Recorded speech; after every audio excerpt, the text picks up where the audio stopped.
Hello friends, welcome back to our channel Lakshmi kurti vlogs. ఈరోజు వీడియోలో గోంగూర chicken చూపిస్తున్నానండి. ఇది రైస్లోకైనా చపాతీలోకైనా బిర్యానీలో కూడా చాలా బాగుంటుంది. ఈ గోంగూర చికెన్ ఎలా చేయాలో చూసే ముందు ఛానల్ ఎవరైనా ఫస్ట్ టైం చూస్తుంటే సబ్స్క్రైబ్ చేసుకోండి. ఇప్పుడు వీడియో చూద్దాం. ముందుగా స్టవ్ మీద పాన్ పెట్టుకొని 4-5 స్పూన్లు ఆయిల్ వేసుకోవాలి. ఆయిల్ హీట్ అయిన తర్వాత ఒక బిర్యానీ ఆకు, ఒక చిన్న ముక్క దాల్చిన చెక్క, 3 లవంగాలు, 2 యాలకులు, 1/2 టీ స్పూన్ షాజీరా వేసుకోవాలి. తర్వాత దీంట్లో సన్నగా తరిగి పెట్టుకున్న ఉల్లిపాయ ముక్కలు కూడా వేసుకోవాలి. చేపల్లో అయితే బాగా సన్నగా వస్తాయి, కర్రీ కూడా గ్రేవీ వస్తుంది. తర్వాత కట్ చేసి పెట్టుకున్న పచ్చిమిరపకాయలు కూడా వేసుకోవాలి. చిన్నవైతే 3, పెద్దవైతే 2 ఉల్లిపాయలు తీసుకుంటే సరిపోతుంది. ఈ ఉల్లిపాయలు వేగిన తర్వాత 1 స్పూన్ అల్లం వెల్లుల్లి పేస్ట్ వేసుకోవాలి. ఈ అల్లం వెల్లుల్లి పేస్ట్ పచ్చివాసన పోయే వరకు వేయించుకోవాలి. తర్వాత దీంట్లో కట్ చేసి పెట్టుకున్న టమాటా ముక్కలు కూడా వేసుకోవాలి.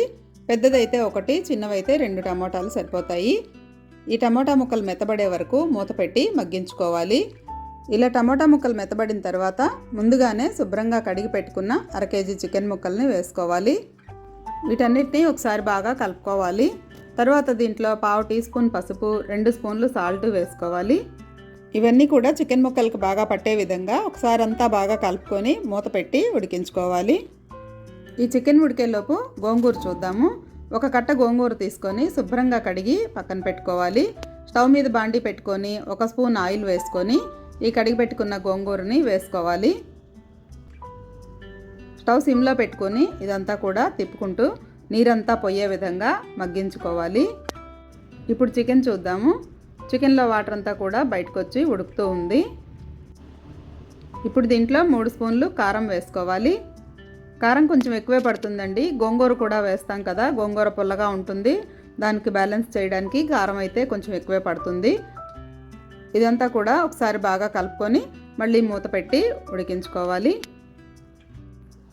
ఈలోపు గోంగూర చూద్దాము. గోంగూరలో వాటర్ అంతా పోయి గట్టిపడిపోయింది. ఇప్పుడు దీన్ని ఆరిన తర్వాత మిక్సీలో వేసుకొని మెత్తగా పేస్ట్ చేసుకోవాలి. చూడండి, ఇది ఆయిల్ పైకి వచ్చింది. చికెన్ ముక్కలు అయితే ఉడికినాయి. ఇప్పుడు ఈ గోంగూర పేస్ట్ దీంట్లో వేసుకోవాలి. దీన్నంతటినీ కూడా బాగా కలుపుకోవాలి. ఈ గోంగూర చికెన్ ముక్కలకు పట్టే విధంగా అంతా బాగా మిక్స్ చేసుకోవాలి.